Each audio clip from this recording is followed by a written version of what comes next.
सुप्रभात बच्चों। पिछली वीडियो में आपको पृष्ठ संख्या 30 तक पढ़ा दिया गया था और 30 के बाद में 31 पे भी एक छोटा सा अंश था, ये आपको पढ़ा दिया गया था। अब उसके अनंतर चलते हैं पृष्ठ संख्या 31 पे ही। यहाँ से सुबह शाम खेत पर पानी लगाते हुए या ढोर चराते हुए अकेले में खुले गले से वे सारी कविताएं मास्टर के ही हाव भाव, यति गति और आरोह अवरोह के अनुसार ही गाता। तो विद्यालय में मास्टर जी ना वा सौंदलगेकर कविता पाठ करते थे। उनका कविता पाठ करने का जो तरीका था बड़ा अद्भुत था, बहुत ही ज़्यादा प्रेरित करने वाला था और आकर्षित करता था। बच्चा आनंद यादव विद्यालय में मास्टर जी को कविता पाठ करते देखता था तो उसके मन में भी ये इच्छा होती थी कि मैं भी वैसे ही कविता पाठ करूं। और क्योंकि उसको अपने घर पे खेत के भी काम करने पड़ते थे, तो खेत के काम करते समय जब वो अकेला होता था, उस अकेलेपन में मास्टर जी के ही हिसाब से, जैसे मास्टर जी किया करते थे वैसे वो भी खुल के कविता गाता था। वही हाव भाव, वही यति गति, वही आरोह अवरोह, उतार चढ़ाव जो कविता में थे मास्टर जी जिस तरीके से गाते थे, ठीक वैसे ही उनकी नकल किया करता था आनंद यादव। उन कविताओं के अर्थों से खेलता हुआ मैं आगे पीछे आता जाता। लेखक कहता है कि हर कविता के अर्थ को भी मैं समझता था और उसके पूरे भावार्थ को, उसकी पूरी व्याख्या को मैं आत्मसात करता था। मास्टर जिस प्रकार बैठे बैठे ही अभिनय करते थे, मैं पानी लगाते लगाते वैसा ही अभिनय करता था। पानी कहाँ लगाता था? वो खेतों में पानी चलाता था। अपने खेतों की जो क्यारियाँ हैं, गन्ने की जो क्यारियाँ हैं, उनको भरा करता था और खेत में ही वो तैयारी करता था कविताओं के गायन की, और वैसा ही अभिनय करता था जैसा मास्टर जी अभिनय क्लास में करते थे। क्यारियाँ पानी से कब की भर गईं, इसका भान ही नहीं रहता था। यानी कविता गायन में वो इतना मशगूल हो जाता था, इतना उतर जाता था, इतना डूब जाता था कि उसको ये भी पता नहीं रहता था कि क्यारियाँ पानी से लबालब भर गई हैं और पानी बाहर निकल रहा है। तो वो पूरी तरह से खो जाता था कविताओं में। मास्टर की चाल पर दूसरी कविताएं भी पढ़ी जा सकती हैं, इसका पता भी मुझे उसी समय चला। अब मैंने आपको एक चीज़ बताई थी बच्चों, भाव साम्य। भाव साम्य का मतलब होता है कि एक तरह की जो कविता होती है उसी के भाव वाली दूसरी कविता भी हो सकती है जिसमें वही भाव निहित हो। तो मास्टर जी ने इस चीज़ सिखाई थी कि एक कविता जो एक तरीके से गाई जा सकती है, दूसरी भी कविताएं हैं जो उसी तरीके से गाई जा सकती हैं। और ये चीज़ मैंने मास्टर जी से सीखी। यानी मुझे छंद का जो पता चला, छंद का निर्वाह जो कविताओं में होता है, उस छंद की जानकारी भी मुझे मास्टर जी के माध्यम से प्राप्त हुई। अब तक मुझे ऐसी कोई जानकारी नहीं थी। इन कविताओं के साथ खेलते हुए मुझे दो बड़ी शक्तियाँ प्राप्त हुई, दो लाभ हुए, दो बहुत अच्छे लाभ मुझे मिले। इन कविताओं के साथ खिलवाड़ करते हुए, इन कविताओं को गाते हुए दो अच्छे अनुभव मुझे मिले जो मेरे आगे चल के बड़े काम आए। पहला तो ये था कि ढोर चराते हुए, पानी लगाते हुए, दूसरे काम करते हुए, जब मैं खेत के काम करता था या जानवरों को चराने जाता था या खेत में पानी लगाता था या खेत से संबंधित कोई अन्य कार्य करता था, तब अकेलापन बहुत खटकता था। तो उस समय में क्या होता था, मेरे साथ में कोई मेरा मित्र नहीं होता था, खेत में मैं अकेला हुआ करता था और यह अकेलापन बहुत ज़्यादा खटकता था। क्यों?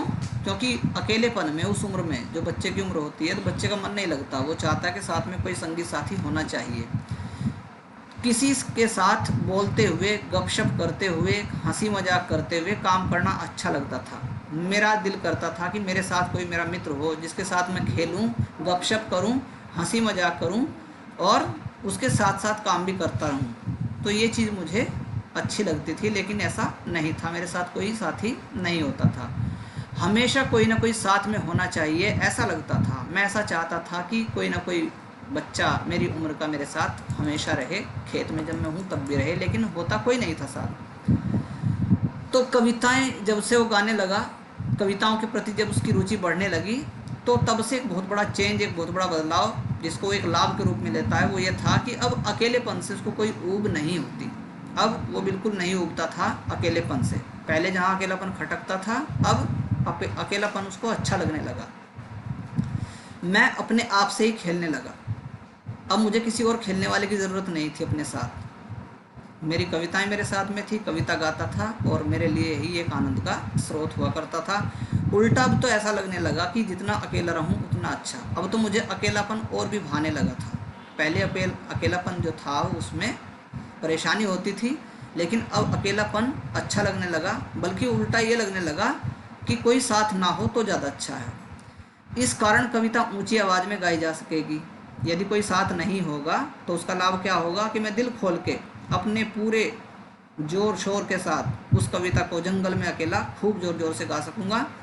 किसी भी तरह का अभिनय किया जा सकेगा और मैं नाच भी सकता हूँ, अभिनय भी कर सकता हूँ। कविता गाते गाते थुई थुई करके नाचा जा सकता था।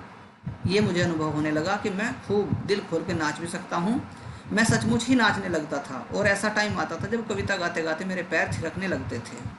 मैंने अनेक कविताओं को अपनी खुद की चाल में गाना शुरू किया। तो बहुत सारी कविताएं थी जिनका अपने आप मैंने तर्ज तैयार की, अपने आप मैंने उसकी गायन की जो शैली थी वो खुद विकसित की। अनंत काणेकर की कविता, जिसकी पहली पंक्ति, जिसका जो मुखड़ा है वो इस तरह से है, चांद रात पसरिते पांढरी गाया धरणीवरी।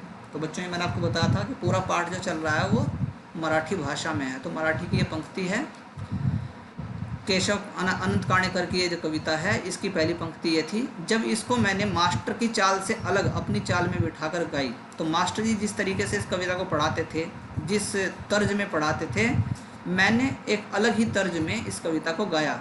यह चाल एक सिनेमा के गाने पर के आधार पे थी। मैंने जो तर्ज बनाई थी वो एक फिल्मी गाने की धुन पे बनाई थी। वह गाना केशव करणी जाति नामक छंद में था। वो जो गाना था जिसको मैंने आधार बनाया था वो केशव करणी एक छंद का नाम है मराठी का, उसमें था।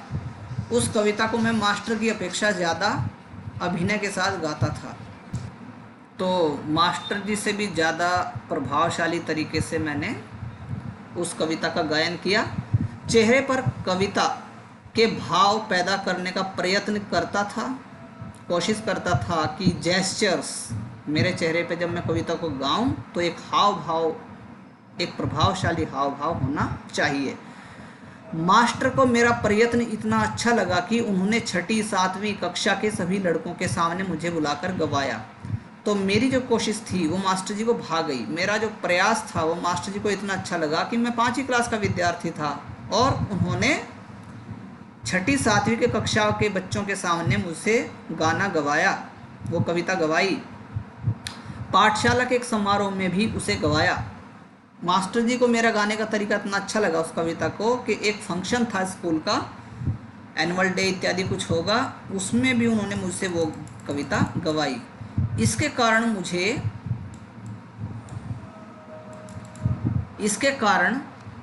मुझे लगा कि मेरे कुछ नए पंख निकल आए हैं। नए पंख निकलने का मतलब कि मैं तो कुछ स्पेशल हो गया हूँ, समवन स्पेशल हो गया हूँ मास्टर जी के हिसाब से। मास्टर स्वयं कविता करते थे, तो मास्टर जी की खुद की अपनी रचनाएं थी, अपनी कविताएं थी। अनेक मराठी कवियों के काव्य संग्रह उनके घर में थे और बहुत सारे मराठी कवियों की जो पुस्तकें थी, कविताओं का जो कलेक्शन था वो उनके घर में मौजूद रहता था। वे उन कवियों के चरित्र और उनके संस्मरण बताया करते थे। साथ ही साथ वो उन कवियों के जो कैरेक्टर स्केच हैं, उनके जो उनसे मिलने के जो अनुभव थे उनको भी साझा करते थे कक्षा में मेरे साथ। इसके कारण ये कवि लोग मुझे आदमी ही लगने लगे थे। तो बच्चों, इसमें थोड़ा सा व्यंग्यात्मक तरीके से लिखा गया है शब्द को इन्वर्टेड कोमा के अंदर। यानी वो कहने का मतलब ये है कि उसको लगने लगा कि यार वही का कुछ अलग होते हैं, अलग हाथ पैर होते हैं क्या उनके, वो भी हम जैसे ही आम इंसान ही तो होते हैं। पहले मैं समझता था कवि होते हैं जो बड़े विशिष्ट होते हैं, लेकिन अब लगने लगा कि नहीं, वो हमारे जैसे ही हैं। खुद सौंदर्यकर मास्टर कवि थे और तो और मेरे जो पढ़ाने वाले टीचर थे वो भी अपने आप में कवि थे। इसलिए यह विश्वास हुआ। देखो भैंस के ऊपर क्या लिख रहा है, रस। तो बेचारे ने कैसे कैसे पढ़ाई करी, उसने अपनी पूरी कैसे की पढ़ाई, वो आप देख रहे हो कितना संघर्ष उसका था कि स्लेट नहीं मिलती थी, कॉपी किताब नहीं मिलती थी, भैंस के ऊपर ही काले रंग के ऊपर वो खड़िया चौक से लिखता था। आप भी पढ़ोगे ऐसे ही। तो मुझे ऐसा विश्वास हुआ कि कभी भी अपने जैसा ही एक हाड़ मास का क्रोध लोभ का मनुष्य होता है, यानी वो भी कोई अलग नहीं होता, वो भी हमारे जैसा ही एक इंसान है जिसमें क्रोध है, जिसमें लालच है, जिसमें हड्डियां हैं, जिसमें मांस है। मुझे भी लगा कि मैं भी कविता कर सकता हूँ। अब मुझे भी अपने ऊपर विश्वास होने लगा कि ये काम तो मैं भी कर कोई खास बड़ा काम नहीं है, तो उसको लगता है कि ये कोई बड़ा काम नहीं है, इसको मैं भी कर सकता हूँ। कविता रचने का काम, जिसको मैं बहुत बड़ा एक काम मानता था, वो ज़्यादा बड़ा काम नहीं है, आसान ही काम है। मास्टर के दरवाजे पर छाई हुई मालती की बेल पर मास्टर ने एक कविता लिखी थी। मास्टर जी ने एक कविता कंपोज की थी और जिसका जो थीम था, विषय वस्तु थी, वो उसने अपने ही दरवाजे पर एक मालती की बेल थी, उस बेल पर वो कविता लिखी थी। वह कविता और वह लता, कविता भी और वो बेल भी, मैंने दोनों ही देखी थी। उस कविता को मैंने पढ़ा था। मैंने का मतलब यहाँ पे आप समझ रहे हो, मैंने का मतलब राइटर। और उस बेल को भी मैंने देखा था। इसके कारण मुझे लगता था कि अपने आसपास, अपने गांव में, अपने खेतों में कितने ही ऐसे दृश्य हैं जिन पर मैं कविता बना सकता हूँ। तो कविता किसी भी साधारण विषय पे बनाई जा सकती है। जब बेल पे लिखी जा सकती है तो मेरे खेत में तो बेल, घास फूस, पता नहीं क्या क्या है। तो मैं तो बहुत सारे दृश्य ऐसे रखता हूँ जिस पे कविता रची जा सकती है। यह सब कुछ अनजाने में ही होता रहता था। तो मेरे मन में ये बात चलती रहती थी। भैंस चराते चराते मैं फसलों पर, जंगली फूलों पर तुकबंदी करने लगा। जब मुझे भैंस चराने का काम होता था तो उसी समय फूलों को देखता, फसलों को देखता और उन पर छोटे छोटे छंद बनाने लगता था। उन्हें ज़ोर से गुनगुनाता भी था, और क्योंकि वहाँ पे कोई सुनने वाला तो था नहीं, तो बेफिक्र होकर मैं गाता था और मास्टर को दिखाने भी लगा। और मैं उस रचना को, अपनी लिखित रचना को मास्टर जी को दिखाने भी जाता था। कविता लिखने के लिए खीसा में कागज, खीसा क्या होता है, जो उसकी कांच थी, धोती की कांच थी, उसमें वो खोस के रखता था कागज और पेंसिल रखने लगा। और कागज और पेंसिल, धीरे धीरे क्या होगा, उसके पास में पेंसिल की व्यवस्था हो गई। कभी वह न होते, और यदि किसी समय कागज या पेंसिल नहीं होती तो लकड़ी के छोटे टुकड़े से भैंस की पीठ पर रेखा खींचकर, तो मैं क्या करता था, लकड़ी या चौक बताया मैंने आपको, चौक क्या था उस समय, खड़िया चौक, उससे मैं भैंस के ऊपर या पत्थर की शिला पर कंकड़ से, या फिर पत्थर की शिला पर, पत्थर की जो चट्टान है उस पर मैं कंकड़ से लिख लेता था। जब कंठस्थ हो जाती तो पहुँच देता, और जब मुझे अच्छे से याद हो जाती थी, वो लर्न हो जाती, तो उस कविता को मैं जहाँ भी कहीं लिखी हुई थी वहाँ से मिटा देता था। पहुँचने का मतलब मिटा देना। किसी रविवार के दिन एकाध कविता बन जाती तो सोमवार के दिन मास्टर को दिखाता। रविवार की भी छुट्टी होती थी स्कूल की, इसलिए वक्त ज़्यादा मिलता था, तो मास्टर जी के पास में मैं जाया करता था। तो बच्चों, इस पार्ट को थोड़ा सा तेज़ी से पूरा कर लेते हैं आज की इस वीडियो के माध्यम से ही। बहुत बार तो सवेरा होने तक का धीरज छूट जाता था। कई बार तो ऐसा हुआ कि मेरा जो धैर्य था वो जवाब दे जाता था कि नहीं, मुझे सोमवार को नहीं, आज इतवार को ही जाना है। और मैं रात को ही मास्टर जी के घर जाकर कविता दिखाता। वे उसे देखते और शाबाशी देते, खूब ताल, वो मेरी पीठ ठोकते थे, हाँ बहुत बढ़िया काम किया। और फिर कभी कभी तो कविता के शास्त्र पर एक पूरी महफिल हो जाती थी, यानी एक पूरी महफिल हम दोनों की जम जाती थी। बोलते बोलते मास्टर बताते कवि की भाषा कैसी होनी चाहिए। मास्टर जी बताते थे कि कवि की भाषा में क्या क्या विशेषताएं, लक्षण होने ज़रूरी हैं जिससे कि वो एक अच्छा कवि बन सकता है। संस्कृत भाषा का उपयोग कविता के लिए किस तरह से हो सकता है। छंद की जाति को, यानी किसी पैरामीटर को हम कैसे पहचानते हैं। किसी छंद का लय का तरीका क्या होता है। अलंकार आदि क्या हैं, इत्यादि बातों को मैं समझ गया था। अलंकारों का भी एक शास्त्र होता है। अब बच्चों, आप आगे अगर हिंदी पढ़ोगे तो आपको पता लगेगा कि अलंकार पे पूरी किताब लिखी हुई है, अलंकार शास्त्र। तो अलंकारों का शास्त्र होता है। ये बात ही मुझे पहली बार पता लगी। कवि को शुद्ध लेखन करना क्यों ज़रूरी होता है, ये भी मैं समझ गया था। शुद्ध लेखन के नियम क्या हैं, ये भी जान चुका था। आदि अनेक विषयों पर वे सहज बातें बताते रहते। मास्टर जी मुझे इन सारे टॉपिक पे कोई ना कोई लेक्चर देते थे। मुझे उनके प्रति अपनापन अनुभव होता था। वो मेरे लिए इतना कुछ करते थे कि मैं भी उनके प्रति बहुत ज़्यादा अपनत्व की भावना महसूस करता था, अपनापन महसूस करता था। वे मुझे पुस्तक देते, अलग अलग प्रकार के कविता संग्रह देते। उन्होंने कई नई तरह की कविताएं सुनाई, तो लगा कि मैं भी इस ढर्रे पर कविता बनाऊं। ढर्रे का मतलब स्ट्रक्चर पर मैं भी कविता नई रच सकता हूं, इस छंद में मैं भी एक कविता लिख सकता हूं। फिर तो सारे दिन उस दिशा में मेरी कोशिश चलती रहती। इन बातों से मैं सौंदर्यकर मास्टर के बहुत नज़दीक पहुंच गया, उनका बड़ा क्लोज हो गया, बड़ा प्यार करने लगे मुझे, और जाने अनजाने मेरी मराठी भाषा सुधरने लगी और मेरा जो भाषाई जो संस्कार था वो भी बढ़ता चला गया।